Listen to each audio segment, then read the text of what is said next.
Ya, hari ini kita akan belajar ketetapan Allah ya. Ini kita sebelum masuk kita akan masuk dalam doa dulu ya. Kita akan masuk dalam doa, kita serahkan hati kita dan kita belajar satu rencana Allah yang tetap, yang kekal, yang tidak berubah. Ya, mari kita masuk dalam doa. Kami bersyukur hari ini kami masuk dalam seri teologi pemilihan Allah yang sudah Tuhan pikirkan, Tuhan rencanakan, dan sudah Tuhan rancang semuanya dengan satu ketetapan abadi yang kekal, yang tidak berubah sejak semula sebelum dunia ada, segala sesuatu diciptakan. Kami bersyukur karena kami bisa mengenal pengetahuan ini, dan kami bersyukur juga kami bisa menikmati dan memilikinya, karena di dalam Kristus, hanya di dalam pribadi anakmu yang tunggal, kami mendapatkan hak yang agung ini. Dan tidak setiap orang bisa mendengarkan ini dan tidak setiap orang bisa menerima hal-hal ini. Tuhan tolong kami supaya kami bisa sungguh-sungguh menikmatinya dan mendengarkan dengan baik, serta memberikan hati kami sebagai persembahan yang kudus di hadapan Tuhan. Sehingga semua yang kami dengarkan, janji-janji Tuhan yang akan menguatkan, menghibur kami, sungguh-sungguh menjadi satu pegangan kami dalam seluruh hidup kami ini. Bukan hanya kami, juga keluarga, teman-teman kami seiman, dan saudara kami dalam Kristus.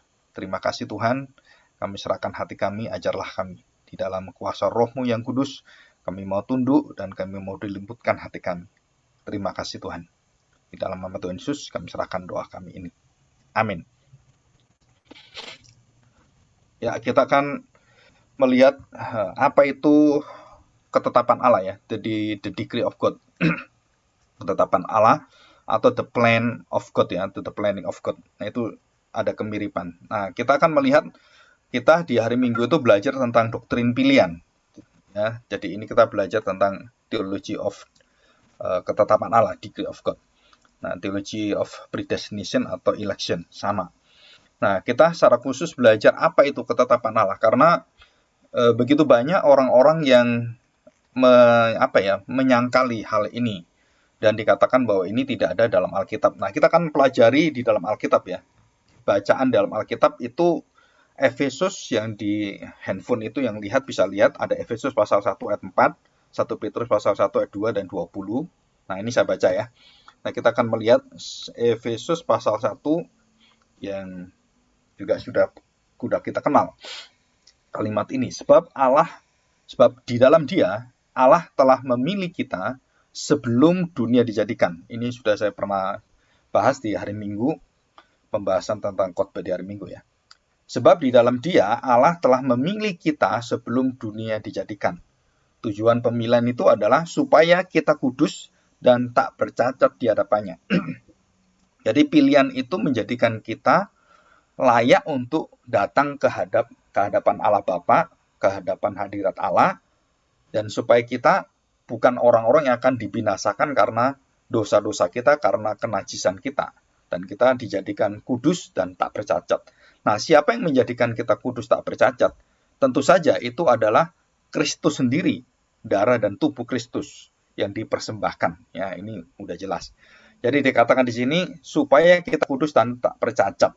Ya, ayat yang kelima, dalam kasih ia telah menentukan. Nah, predestinasi itu di sini kata-katanya. Ya, ia telah menentukan, foreordain ya, di dalam kasih ia telah menentukan kita dari semula oleh Yesus Kristus untuk menjadi anak-anaknya sesuai dengan kerelaan kehendaknya. Nah, ini semua kerelaan kehendak Allah, kemauan Allah.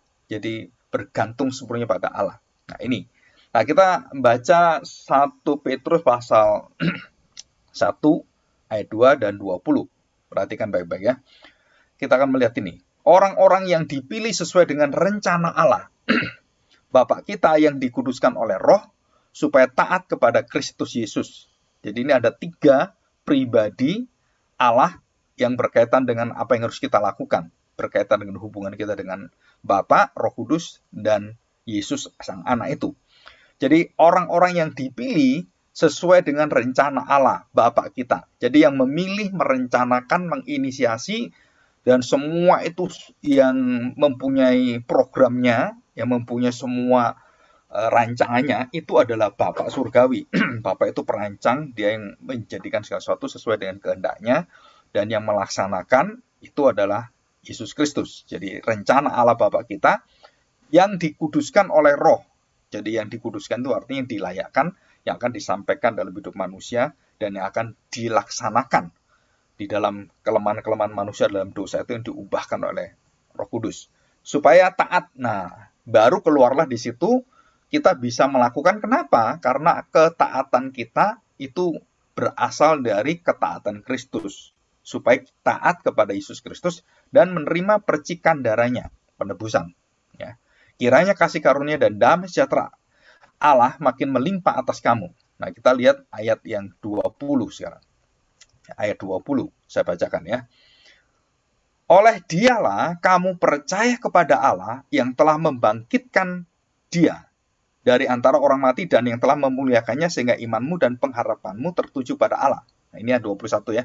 Nah, ayat 20-nya demikian bunyinya. Ia telah dipilih. Jadi Yesus itu dipilih Allah, ditentukan Allah, diutus Allah. Bapa, ia telah dipilih sebelum dunia dijadikan. Tetapi karena kamu, ia baru menyatakan dirinya pada akhir zaman. Jadi kenapa Tuhan Yesus datang itu menjadi dua ya? Jadi datang pertama dan datang kedua. Karena kamu, karena kedegilan hatimu, karena kekerasan hatimu.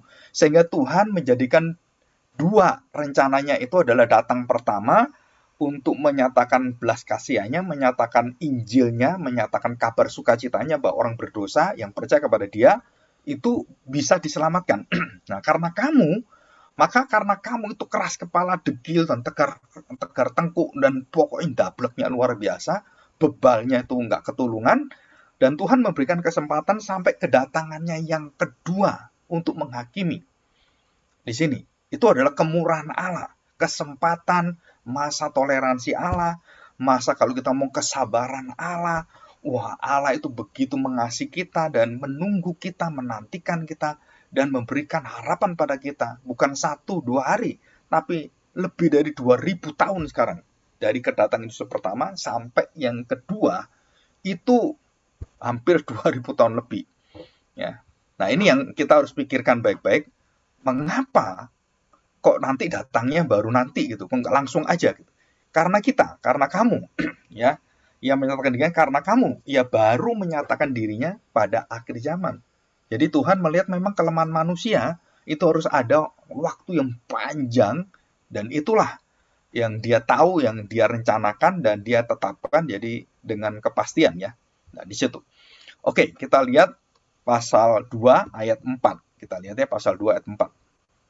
Dan datanglah kepadanya batu yang hidup itu yang memang dibuang oleh manusia, tetapi dipilih dan dihormati di hadirat Allah. Jadi Kristus itu tidak diterima manusia, ditetapkan Allah, dikasih Allah, dikenan Allah, dan sangat dimuliakan oleh Allah. Sebaliknya, manusia itu menolak, memusuhi, bahkan membunuhnya, menyalibkannya, dan membuat dia menderita dan disiksa sampai mati, dan tidak layak sebagai manusia. Nah, itu semua adalah ketetapan Allah. Jadi ketetapan Allah. Jadi Allah itu menyenangi Kristus dan dia juga menentukan Kristus untuk mau masuk di dalam penderitaan yang luar biasa itu. Dan itu ketetapan Allah.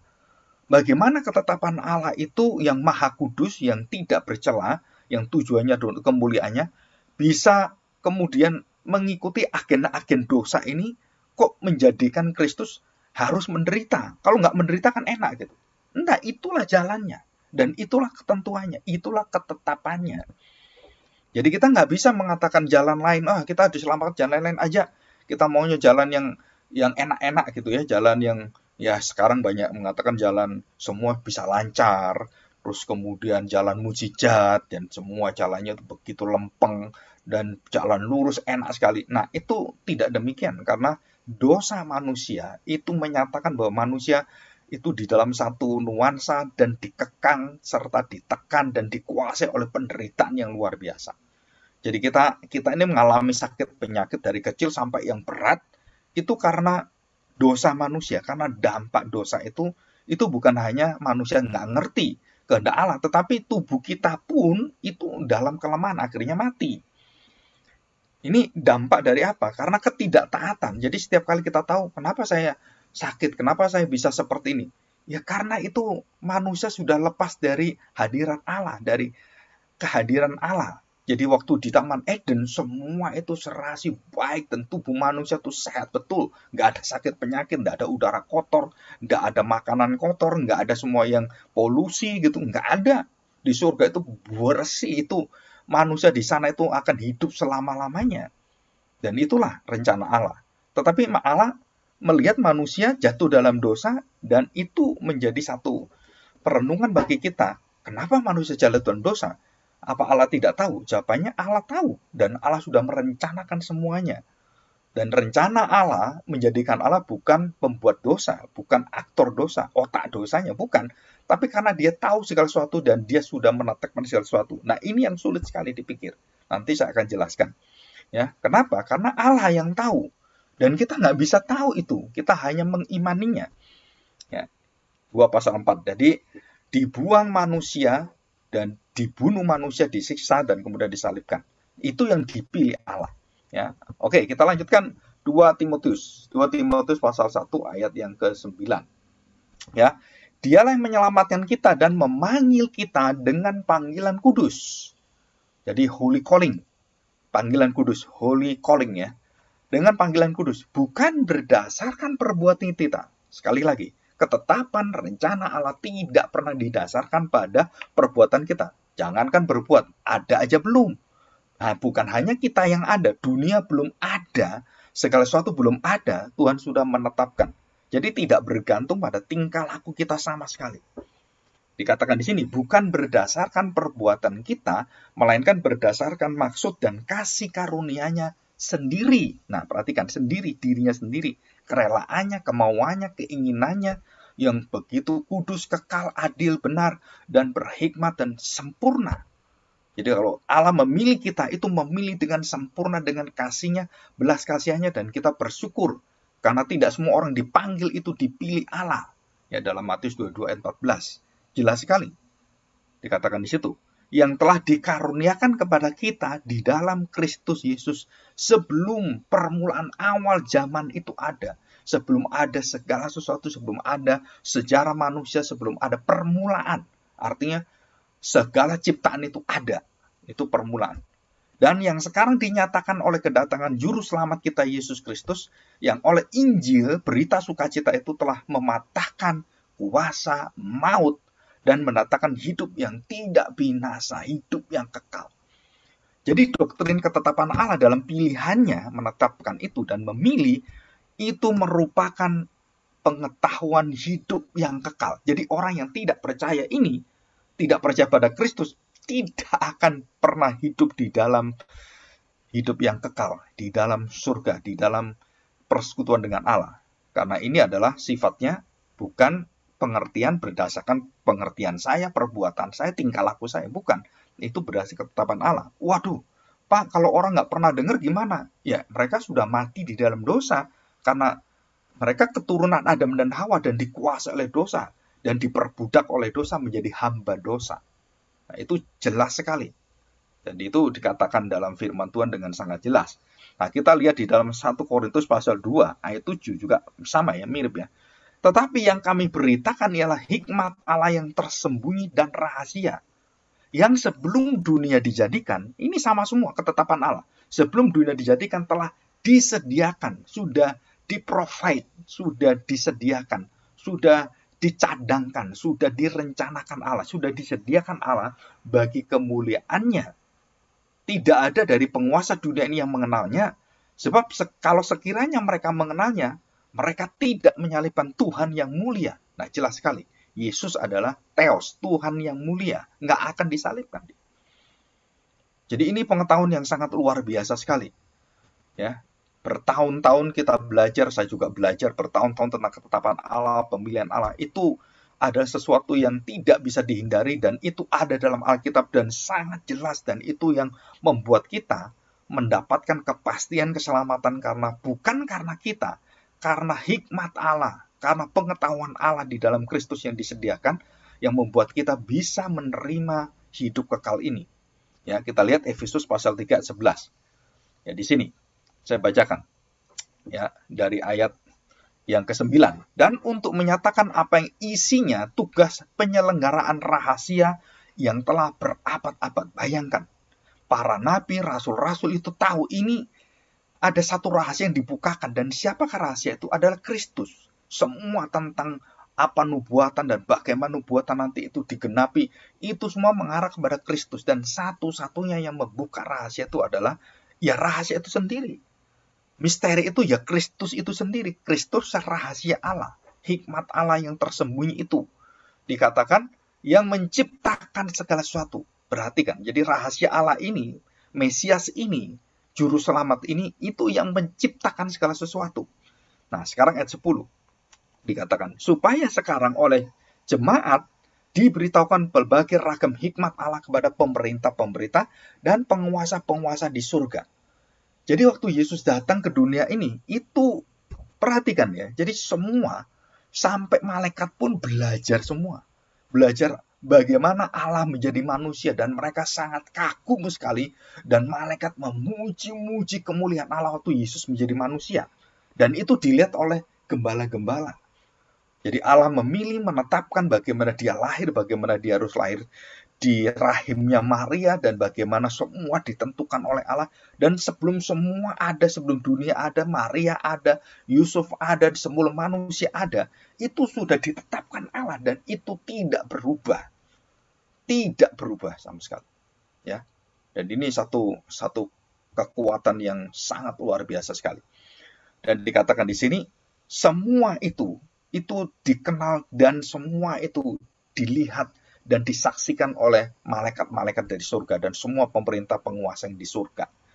Nah, 11, sesuai dengan maksud abadi, maksud yang kekal ya, yang telah dilaksanakannya dalam Kristus Tuhan kita. Di dalam Dia kita beroleh keberanian dan jalan masuk kepada Allah dengan penuh kepercayaan dan oleh iman kita kepadanya. Jadi di sini kenapa kita mengamini ketetapan Allah, pilihan Allah, kedaulatan Allah, dan semua itu adalah satu rencana Allah di dalam Kristus. Dan kita dijamin karena kita akan berani masuk, kita berani beribadah, dan kita tidak takut akan dosa kita, karena dosa kita dan maut itu sudah dikalahkan. Kita sudah dipilih oleh Tuhan, kita dijadikan anak-anak surgawi, anak-anak terang, anak-anak yang penuh dengan sukacita di hadapan Allah. Dan inilah ketetapan Allah yang luar biasa. Ya, di sini kita akan melihat sesuai dengan maksud abadi. Nah, ini sudah kita baca ya beberapa ayat. Nah, kita lihat nanti hari Minggu saya bahas ini ya. Roma pasal 8 ayat yang ke-29. Demikian bunyi firman Tuhan. Sebab semua orang yang dipilihnya sudah ditentukan dan diketahui sebelumnya. Dipilihnya dari semula. Nah, semua dari semula. Permulaan dari semula sebelum dunia ada. Itu sama, kekekalan semua. Mereka juga ditentukannya dari semula untuk menjadi serupa dengan gambaran anaknya. Supaya kudus dan tak bercacat, itu sama dengan separalel, sama sekualitas dengan serupa dengan gambaran anaknya. Supaya anaknya itu menjadi yang sulung di antara banyak saudara. Jadi yang sulung, anak Allah yang tunggal, yang sulung itu hanya Yesus. Dan kita anak-anak Allah di dalam saudara Kristus. Kita menjadi tubuhnya Kristus, dagingnya Kristus, dan kita menjadi manusianya Kristus. Saudara seiman, seroh, sedaging di dalam Kristus. Barulah kita sebut anak-anak Allah. Ya. Jadi ini ada adopsi anak-anak Allah. Dan ini sangat jelas sekali. Oke, kita lihat pasal 11, Roma pasal 11 ayat 2. Allah tidak menolak umatnya yang dipilihnya. Nah, sekali lagi, banyak orang katakan, Mak, nanti orang pilihan kalau kemudian berbuat dosa dan kemudian dia melanggar hukum Allah dan kemudian membuat Allah marah, dia ditolak Allah. Enggak. Kenapa? Karena Allah memberikan kemurahannya, Allah memberikan kemampuan orang itu untuk bertobat, berbalik kembali. Nah, di sini ya. Allah tidak menolak umatnya, Roma 11 ayat 2. Ataukah kamu tidak tahu apa yang dikatakan kitab suci tentang Elia? Waktu ia mengadukan Israel kepada Allah. Bayangkan Elia aja nggak tahan. Ini bangsa kurang ajar sekali. Bangsa biadab sekali. Bangsa yang kejam sekali. Bangsa yang tidak tahu Allah. Dan Elia ingin apa? Ini bangsa yang binasakan aja Tuhan. Kalau seperti ini ngelawan kamu buat apa? Mengadu kepada Tuhan. Tetapi Tuhan mengatakan tidak. Kenapa tidak? Karena inilah umatku, inilah kemuliaanku, inilah kesenanganku, dan aku akan tebus umatku. Jadi Elia tidak sedalam memikirkan seperti ketetapan Allah. Elia terbatas melihat kebiadaban dosa-dosa bangsa Israel atau bangsa-bangsa lain. Wah, ini manusia ini binasa, ini nggak bisa bertobat, nggak bisa melawan Tuhan, dan menyembah berhala-berhala, tidak anggap Tuhan, ibadah juga seenaknya sendiri. Nah, sama seperti kita. Kita kalau tidak dipilih di dalam Kristus, pasti binasa semua kita. Tidak ada itu yang bisa menyenangkan hati Tuhan. Nah, dikatakan di sini, Tuhan, nabi-nabimu telah mereka bunuh, mesbah-mesbahmu telah mereka runtuhkan, hanya aku seorang dirilah yang masih hidup dan mereka ingin mencabut nyawaku. Jadi sampai seperti itu, sampai aku sendiri mau mati, gimana nih? Bangsa apa ini? Ini bukan umat pilihan, ini umat yang dibuang Tuhan. Umat yang dibinasakan Tuhan, itu layaknya seperti itu. Dan Tuhan katakan, aku tidak menolak mereka. Ya, janji Tuhan luar biasa. Ya, ini. Dan kita bersyukur. Nah, sekarang yang terakhir, ya, saya tidak baca semua. Yang terakhir kita Wahyu pasal 17 ayat yang 14. Ya, saya bacakan. Mereka yang akan berperang melawan anak domba, tetapi anak domba akan mengalahkan mereka karena ia adalah Tuhan. Tuhan di atas segala Tuhan. Dia Tuhan di atas segala Tuhan. Raja di atas segala raja. Mereka bersama-sama dengan dia juga akan menang. Yaitu mereka yang terpanggil, yang telah dipilih, dan yang setia. Nah, di sini. Oke, kita akan membahas ini ya. Ketetapan Allah itu apa, dan kita membahas dengan pelan-pelan. Kita lihat ini. Nah, perhatikan baik-baik ya. Kita sudah belajar ini. Jadi, ketetapan Allah itu ditentukan bukan di dalam sejarah manusia. Tidak ditentukan di dalam waktu manusia yang begitu labil ya, yang begitu berubah-ubah. Enggak, semua ketetapan Allah, pilihan Allah ditentukan oleh kedaulatan Allah, hak Allah. Dia sebagai Allah. Berdaulat artinya apa? Dia yang berotoritas secara penuh. Dia menetapkan secara penuh. Dia memanggil kita secara penuh. Dan semua ditetapkan oleh dia sendiri. Dan dia yang punya hikmat. Dia yang mengatur. Dia yang mengontrol. Dia yang melaksanakan semua kehendaknya. Dan satu persatu dengan tepat, persis. Dan tidak ada yang berubah. Dan tidak ada sesuatu pun yang meleset sama sekali. Dan itu adalah ketetapan Allah. Dan jelas sekali. Ya, dengan kondisi yang ada, semua itu merupakan satu ketetapan Allah. Dan manusia yang sementara ini tidak bisa melihat itu. Apalagi di dalam dosa. Wah, kita akan berkata, lu kebebasan manusia gimana? Terus kita dikontrol Tuhan, kita jadi robot gitu. Nah, ini semua menjadi satu kelemahan-kelemahan manusia melihat rencana Allah. Karena kita sangat terbatas sementara. Pikiran kita begitu pendek sekali. Seperti sumbu pendeknya luar biasa. Kita melihat kejadian peristiwa hidup kita sangat pendek sekali. Tetapi kalau kita mengenal Kristus, dan di dalam Kristus kita tahu rencana Allah, dan kita taat, kita menerimanya, maka pengetahuan itu menjamin kita akan dikuduskan, kita akan dijadikan anak-anak surgawi, dan kita akan dibawa dalam kekekalan. Ya. Nah, ini pengetahuan yang membuat kita mendapatkan hidup kekal.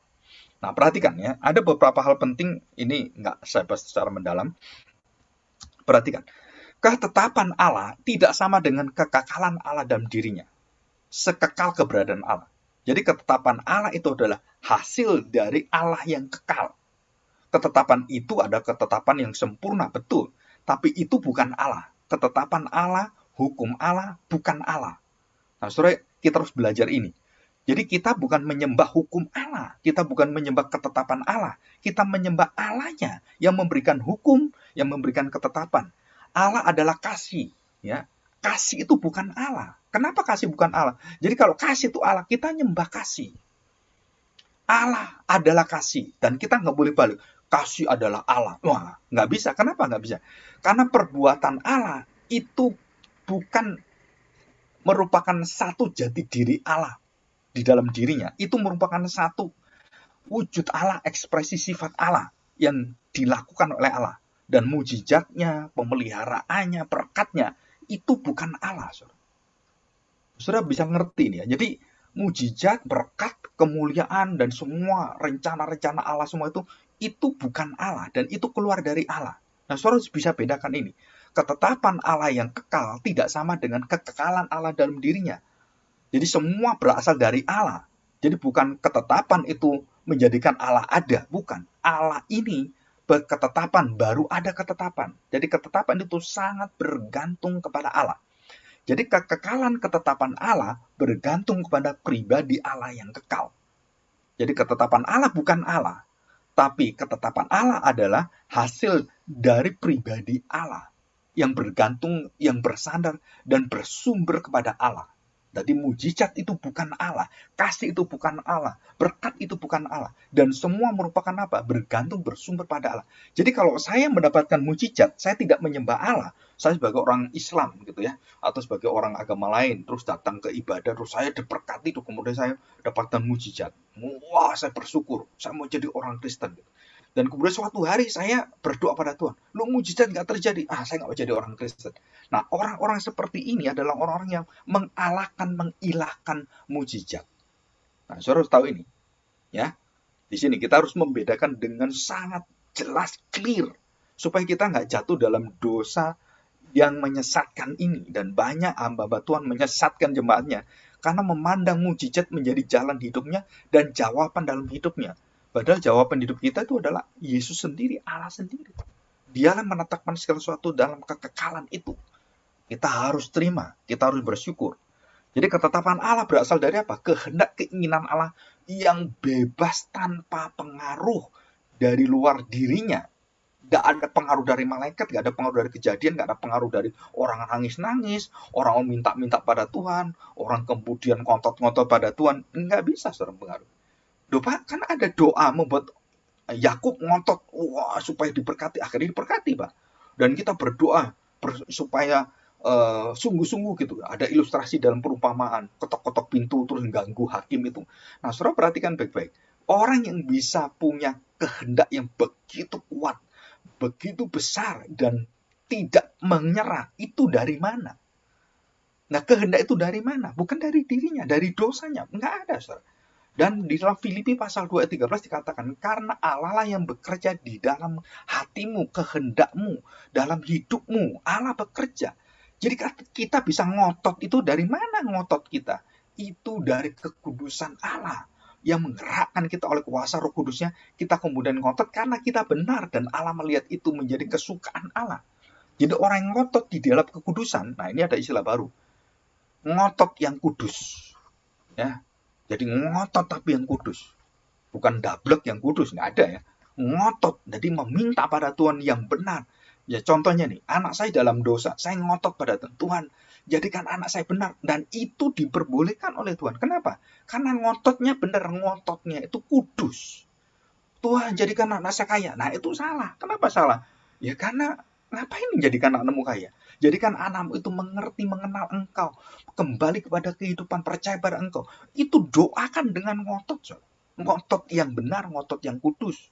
Nah itu diperbolehkan oleh Tuhan. Tuhan senang kita berdoa nangis-nangis. Dan kita mohon pada Tuhan, Tuhan. Seperti mama saya doa untuk papa saya. Wah dia nangis tiap hari. Supaya papa saya percaya pada Tuhan. Dan dia ngotot tiap hari, ngotot dia nangis. Dan Tuhan akhirnya menjadikan papa saya bukan hanya percaya. Dia juga menjadi pendeta. Dan bukan hanya dia jadi pendeta. Anak-anak juga jadi pendeta. Dan itu nggak kepikir semuanya. Nah, kan di situ ketetapan Allah berasal dari seluruh dari diri Allah. Bebas dan tanpa pengaruh. Jadi ketetapan kehendak Allah sangat dibedakan dengan pelaksanaan kehendaknya. Kenapa, saudara? Karena waktu dilaksanakan dalam sejarah manusia melihat pelaksanaan itu bisa beda-beda. Loh ini kok begini ya? Kenapa Tuhan melaksanakan begini? Jadi pelaksanaan ketetapan Allah itu merupakan satu ketetapan yang tidak berubah. Manusia melihatnya bisa berubah-ubah. Oh ya, aku berdoa. Tuhan, Abraham berdoa. Kenapa? Kalau ada 10 orang gimana Tuhan? Aku tidak akan membinasakan Sodom dan Gomora. Itu ketetapan Allah. Dan ini tanggung jawab manusia, ini kebebasan. Dan kita sebagai anak berhak untuk menawar pada Allah. Iya, nggak apa-apa. Tapi ketetapan Allah itu kekal dan tidak berubah. Kalau ada orang kudus 10, bagaimana Tuhan? Nah, dikatakan oleh Tuhan, oke, kalau ada 10 orang, aku nggak jadi hancurkan mereka semua. Kenapa? Dengan 10 orang itu, mereka akan berubah hatinya. Nah, saudara perhatikan kunci di sini. Jadi Allah begitu besar kesabarannya, penantiannya kepada dosa. Jadi kita jangan putus asa. Kalau orang tua kita, saudara kita, anak kita, suami atau istri kita di dalam dosa dan kemudian tidak di dalam Kristus, tidak beriman kepada Kristus, jangan saudara. Itu kita melihat Allah itu tetap menyediakan sampai mati, saudara. Tuhan menyediakan. Dan saya berkali-kali menyaksikan orang yang sudah dekat kematian baru bertobat, baru dia menyesal dan dia nangis luar biasa. Bahkan sampai koma pun dia nangis. Sampai koma dia mendengar dan dia menangis. Dia nggak bisa ngomong, tapi air matanya keluar. Dan dia menangis. Dan dia tahu, dia menyesal semuanya. Dan bukan karena perbuatan, bukan karena tingkah lakumu. Wah, kalau orang ngomong, Pak, ini orang koma nangis bertobat masuk surga. Kok enak? Nggak bisa. Saya yang setengah mati bekerja begini-begini dari pagi jam 6. Dia cuman dari jam 5 sore sudah jam 6. Dapat gajinya sama, dapat keselamatan sama. Saya nggak terima gitu. Memang kamu siapa? Harusnya kita bersuka cita kalau ada teman kita yang pada waktu akhir hidupnya tinggal cuma berapa menit itu dia bertobat. Aduh, kita bersyukur. Jangan iri. Kalau kamu iri dan kamu melawan Allah, kamu bukan orang yang dipilih Allah. Kamu orang yang dibuang Allah. Kamu menghina Allah. Nah, di sini kita berpikir.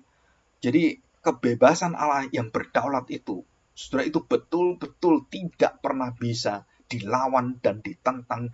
Kita tidak bisa memberontak. Bahkan Fir'aun pun, waktu dengan kekuatan mereka, dengan semua kerajaannya, menghalang Israel tidak boleh pergi. Dan Tuhan menyatakan 10 tulanya, rencana kehendaknya kepada Fir'aun. Dan Tuhan mengatakan apa? Aku menetapkan hati Fir'aun. Tidak akan aku ubahkan dan dia akan keras kepala. Dan itu ketetapan Allah, saudara. Loh, bahkan kasihan dia. Bukan, memang dia itu memang bajingan. Dia itu memang orang berdosa. Dia itu raja yang kejam, yang bengis. Jadi kalau Allah membuat dia lembut hatinya, itu kehendak Allah, tidak bergantung pada dia. Jadi nggak bisa memberikan izin. 10 tulah itu luar biasa. Memporak-porandakan seluruh bangsa Mesir. Gak kapok dia. Jadi orang yang sudah tidak dipilih Tuhan, tidak mengenal kata kapok. Kapok. Atau kalau kita ngomong, tidak pernah mengenal hati yang mengenal kemurahan Allah. Nggak kapok pokoknya. Dia apapun nggak kapok. Nah, ini bajingan-bajingan, raja-raja yang binasa seperti ini. Nggak kapok. Fir'aun, Ahasiweros, raja-raja yang ada zamannya, Nebukadnezar, Belsasar, itu raja-raja yang tidak kapok. Walaupun dia mengenal Allah, dia tetap nggak kapok dan dia tetap memberontak pada Allah. Jadi pengetahuan Allah itu bukan Allah. Pengetahuan Allah itu harus membawa kita menyembah Allah. Dan banyak orang belajar teologi. Saya ngomong dengan teman-teman saya, kamu belajar teologi Reform, belajar teologi Presbyterian, Injil. Kamu kalau belajar teologi dan menjadikan teologi itu Allahmu, kamu dibuang Tuhan. Kamu harus datang pada Tuhan. Dan kamu harus menyembah Tuhan, membawa hadiratnya itu. John Piper dengan bagus dan dengan tepat dia mengatakan apa? Semakin kita belajar teologi ya, ada satu roh pemberontak dalam diri kita yang membuat kita kemudian menjadikan teologi itu Allah kita. Pengetahuan Allah sebagai Allah kita. Di situ kamu jatuh. Kenapa jatuh? Karena kamu tahu bahwa pengetahuan Allah itu merupakan kehendak Allah yang sejajar dengan Allah dan berasal dari Allah. Kalau kamu menuduh orang, menghakimi orang dengan pengetahuan teologiamu, nah kamu di situ jatuh dalam dosa. Walaupun itu benar, kamu harus mengenal Allah. Allah penuh kasih, Allah penuh dengan pengampunan. Nah, itu yang kita akan buka. Kebenaran itu selalu dibawa dengan apa? Masa kesabaran, masa toleransi. Injil itu didahului dengan apa? Masa keterbukaan Allah pada seluruh umat manusia, kepada orang-orang berdosa. Dan Tuhan Yesus mengatakan, ingat kepada orang Farisi ahli Taurat, kamu tahu nggak? Kamu nanti akan terbelakang dan bisa dibuang. Tapi para penjahat, pelacur, perampok, pencuri, semua orang-orang berdosa akan mendahului kalian di depan.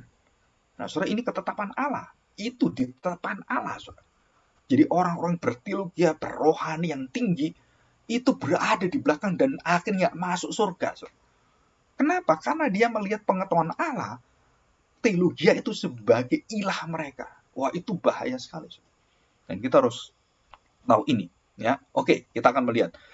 Pak, kalau begitu, dikri itu apa? Dikri itu adalah rencana kehendak Allah yang kekal. Ya, perhatikan ya, dikri itu apa? Rencana kehendak Allah yang kekal. Nah, terus kehendak Allah itu bagaimana, Pak? Kehendak Allah yang tidak berubah, yang pasti, yang tepat, dan tidak ada yang bisa menghalanginya. Dan semua bertujuan sesuai dengan kerelaan hatinya, kemauan hatinya, kesenangan, kesukacitaan, dan perkenan dari hati Allah sendiri. Jadi suatu kehendak Allah yang merencanakan segala sesuatu apa yang terjadi, itu sesuai dengan kemuliaannya, sesuai dengan semua hadiratnya, dan dia menyatakan ini aku adalah Allahmu. Nah, saudara di situ. Jadi dikri itu, ketetapan Allah, itu sebelumnya, selalu sebelumnya, bukan setelahnya. Ante, menetapkan sebelumnya, segala sesuatu sejalur, serasi, sesuai dengan kemauan keinginan Allah sendiri. Allah Bapa, Anak, dan Allah Roh Kudus, Tritunggal. Jadi kehendak Allah itu ada dua, kehendak Allah yang eternal, nah ini yang kita puncaknya hari ini kita mau belajar ini. Kehendak Allah yang internal, di dalam diri Allah, Bapa, Anak, Roh Kudus, intra Allah, intrapersonal Allah. Jadi Bapa, Allah, Roh Kudus itu yang tahu dengan pasti dan tidak berubah karena mereka maha sempurna. Mereka adalah Allah.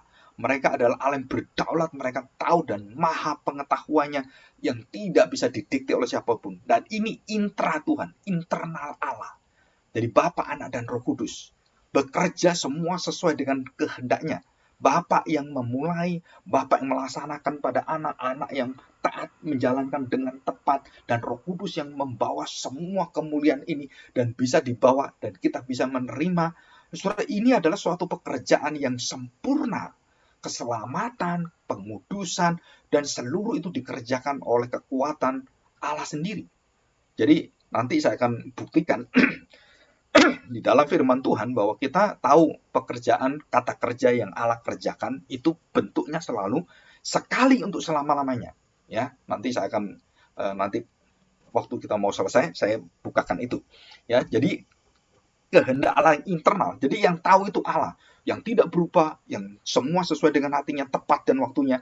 Sedangkan yang precept, yang eksternal, yang precept itu artinya yang sebelumnya orang-orang tahu melihat dan mereka bisa bingung, oh ini kenapa ya? Kok bisa kehendak Allah seperti ini? Nah, yang precept itu yang dinyatakan Allah yang bisa dikenal oleh manusia. Dengan pengetahuan yang terbatas, manusia bisa ngerti itu. Nah, kehendak Allah yang precept itu apa? Semua terlaksana di dalam Kristus sebenarnya. Itu kehendak Allah precept itu apa? Nah, saudara kita lihat. Ya, ekstra yang sudah dinyatakan Allah pada manusia, yang bisa dimengerti oleh manusia. Tapi yang intra itu hanya Allah yang bisa mengerti. Manusia hanya bisa mengerti dengan iman, dengan anugerah, dengan kepercayaan, dan dengan kepastian dari Allah sendiri. Di luar Allah kita nggak bisa tahu ini. Jadi kalau saya bisa mengenal kehendak Allah, ketetapan Allah, rencana Allah, pilihan Allah, penetapan Allah dalam orang-orang yang dipilih dan orang yang dibuang, dibinasakan, itu semua internal Allah. Saya hanya memenuhi dan melihat dan percaya, mengerti apa yang ada dalam firman Tuhan. Dan saya tidak bisa mengerti bagaimana Allah kok bisa seperti, nggak bisa ngerti saya. Kenapa? Karena itu hanya Allah yang ngerti. Itu namanya intradikri. Kehendak ketetapan Allah dalam dirinya. Kalau ekstra itu yang dinyatakan kepada kita, atau precept will, ya, external will. Perintah Allah itu dinyatakan dengan apa? Dengan aturan hukum Taurat, dengan mulut nabi-nabi, dengan berita-berita nabi-nabi, bagaimana Taurat dilaksanakan, dan hukum-hukum yang lain, termasuk hukum moral, undang-undang negara, Pancasila, itu termasuk kehendak Allah, saudara. Kehendak Allah yang umum, yang precept. Dan itu dibagi lagi kehendak Allah, ya. Ada 7 kehendak Allah. Nah, saya tidak jelaskan di sini. Jadi ini kita harus mengerti kehendak Allah itu kehendak Allah yang intra, dan hanya Allah yang mengerti. Dan tidak ada satu manusia yang bisa mengerti kecuali kamu Allah, kamu ngerti dia. Itu hanya dinyatakan ini loh kehendak Allah, dan kamu hanya mengamini. So. Kita nggak bisa otak-atik karena itu kedaulatan kehendak Allah, privilege of God. Jadi itu hak satu-satunya, keunikan dan hak Allah dalam diri Allah. Dan tidak ada yang bisa mengganggu gugat ini. Berdaulat itu artinya apa? Tidak terganggu gugat. Nah, saudara di sini.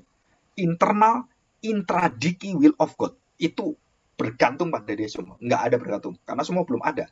Jadi ditentukan, dipilih sebelum dunia ada. Namamu dicatat dalam kitab kehidupan. Sebelum kamu lahir, sebelum papa mamamu ada, nenek moyangmu ada. Namamu sudah ada dalam kitab kehidupan. Sudah ditetapkan Allah. Oh bagaimana Pak ya? Oh belum lahir kok sudah ada. Namanya sudah tahu. Ya kita manusia nggak tahu. Allah tahu semua. Dan sudah di planning, sudah satu persatu diorder, diurut. Sudah tepat sekali. Saudara. Wah kita kalau tahu ini kadang-kadang saya merinding sekali. Kenapa? Jadi semua kematian kita, semua penderitaan kita, semua yang terjadi dalam hidup kita, kesukacitaan kita, waktu kita bersukacita dapat rezeki, waktu kita mendapatkan musibah malapetaka, itu semua sudah dirancang Allah dalam pengetahuan maha bijaksana, maha baik Allah, dan itu terjadi. Sudah ini yang sulit. Kenapa? Itu karena ada dalam diri Allah. Semua alasan dalam diri Allah. Ayub mengerti ini, dia tidak bisa mengerti ini. Kenapa saya menderita seperti ini? Saya mau mati ini. Aduh, saya lebih baik mati daripada sakit seperti ini. Tiap hari sakit sampai ke tulang-tulang. Aduh, ini sakit apa ini? Saudara, dan Ayub tidak bisa berbuat apa-apa. Dan malah waktu Ayub tanya Tuhan, Allah tanya balik. Allah menantang Ayub, kalau kamu laki-laki Ayub, sekarang kamu menghadap saya. Saya tanya sekarang, siapa yang menciptakan semua ini? Ada buaya, ada kudanil, ada elang, ada gunung-gunung, ada semua. Siapa menciptakan ini? Siapa menetapkan? Siapa yang berhak semuanya? Ayub terdiam. Ayub mengerti. Dia baru mengerti bahwa pengetahuan Allah itu bukan pengetahuan yang kita sadari seperti kita hanya lihat, oh pengetahuan saya tentang Allah seperti ini. Nah ini Allah saya. Nggak bisa. Allah itu tak terbatas. Rencananya itu jauh melampaui dari seluruh pikiran manusia. Waktu Ayub mengerti itu, dia langsung bertobat. Dia mengambil abu dan debu dan dia tutup mulutnya dan dia berkata, aku sekarang mengenal orang bukan dari pengetahuan Allah yang aku dengar, aku pelajari. Aku mengenal hari ini penebusku, yaitu Allahku. Dan dia langsung mengenal Allah pribadinya aku kenal. Tuhan, semua bergantung pada kamu, berdaulat selama-lamanya. Dan saya hanya taat. Saya menjalani dengan beriman. Saudara, ini kekuatan hidup kekal loh, saudara. Kadang-kadang saya tuh melihat satu penghiburan dalam diri saya, penghiburan pada orang lain, dan banyak orang yang tidak bisa mengerti ini, saudara. Kalau saudara nggak bisa mengerti ketetapan Allah, pilihan Allah, kedaulatan Allah, saudara tidak punya jaminan dalam hidup kita, saudara. Nggak punya kekuatan kita bisa menghadapi itu semua. Kita akan runtuh, seruntuh kita mengandalkan diri kita, mengandalkan tingkah laku kebaikan kita, mengandalkan iman kita, kita runtuh, kita ambruk semuanya. Dan disitulah, jadi semua kehendak Allah mencakup segala sesuatu, baik yang peristiwa-peristiwa yang membuat kita penuh sukacita, kita mendapatkan berkat, rezeki, pekerjaan yang baik, atau sampai kita bangkrut, kita gagal, dan kemudian kita jatuh dalam dosa. Sudah itu kehendak Allah semua mengatur itu semua. Dan sudah tahu dan sudah menetapkan semua. Di dalam seluruh kehendak Allah, Allah berhak memakai dosa-dosa kita untuk membawa kita di dalam pertobatan. Allah membawa semua kegagalan kita, kebangkrutan kita, kekerasan hati kita untuk membawa kita menyadari dosa kita, dan Roh Kudus membukakan kita dan kita bertobat. Saudara, semua menjadi agen kehendak Allah. Tercakup semuanya, baik yang buruk, yang jahat, yang suci, yang najis, yang tahir, yang kemudian orang yang yang tidak tahir gitu kan, semua orang-orang yang betul-betul yang selurus, kemudian jalan yang bengkok-bengkok, hati yang sungguh-sungguh percaya pada Tuhan terang dan hati yang gelap, itu semua di dalam tangan Tuhan. Amsal 21 ayat 1. Ya, saya bacakan. Amsal 21 ayat 1. Ya, saya bacakan. Ini ayatnya. Hati raja seperti batang air di dalam tangan Tuhan. Dialirkannya kemana ia ingini. Jadi Allah betul-betul berdaulat, bukan hanya berdaulat, dia berhak mengatur arah hidup semua manusia. Raja-raja penguasa itu hanya seperti batang air hatinya. Saudara, ini satu ketetapan membuat kita terhibur. Kenapa? Jangan takut dengan raja jahat. Jangan takut dengan Putin. Jangan takut dengan raja-raja biadab. yang tidak tahu kemanusiaan, dan semuanya itu kita nggak perlu takut. Kenapa? Karena semua di tangan Tuhan, dan ada waktu Tuhan. Diangkat, diruntuhkan, diangkat, kemudian dibuang oleh Tuhan, dan itu semua diatur oleh Tuhan. Jadi di sini kita bersyukur di hadapan Tuhan. Semua itu tercakup, tak terpisahkan, semua terjalin. Seperti kita melihat satu rajutan yang indah sekali. Dan waktu kita lihat, tapi saudara kita nggak tahu, di belakang rajutan itu, itu benang-benangnya nggak karu-karuan. Jadi kita bisa melihat itu seperti kita melihat rajutan, kita melihat keindahan luar biasa lukisan itu. Tapi kita hanya melihat bayangan di belakangnya, kita sangat terbatas. Dan bisa salah mengerti rencana Allah, kehendak Allah. Dan kita merasa, aduh Tuhan, saya kok merasa saya itu ditinggalkan gitu. Nah padahal enggak, kalau kita tahu bagaimana Tuhan memelihara kita, Tuhan menyediakan kebaikan-kebaikannya, hati yang bertobat, dan orang-orang sekeliling kita yang mengasihi kita, mencintai kita, yang mengerti kita. Wah, saudara, itu berkat yang luar biasa. Kenapa? Karena sudah ditetapkan Allah sejak kekekalan. Kemuliaan kebaikannya itu mengalir dalam hidup kita. Saudara, kita berdoa pada Tuhan, dan kita mohon pertolongan pada Tuhan. Ya, mari kita berdoa. Kita bersyukur di hadapan Tuhan. Banyak jawab. Ya. Mari kita berdoa ya.